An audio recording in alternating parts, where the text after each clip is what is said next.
All right, we want to get back to the breaking news. Reports of a downed tree at Southwest Vermont and 62nd Place. Yeah, Thomas Schultz is covering this story for us. Thomas, the last time we saw you, you were getting to that neighborhood in Drive 8. Now you're there, so what can you tell us?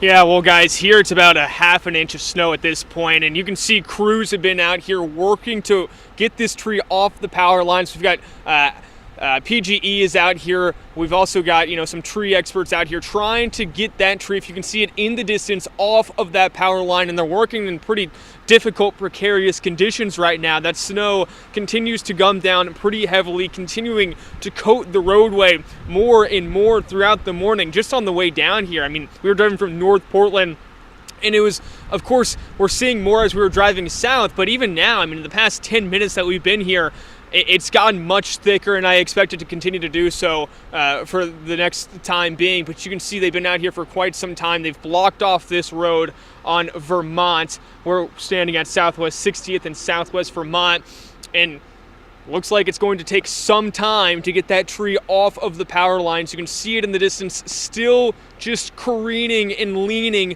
against those power lines right now. A lot of crews out here just monitoring this situation, trying to find a solution quickly and safely, as we've seen wind all throughout our area. We were up in North Portland earlier, and we saw 40-mile-per-hour gusts.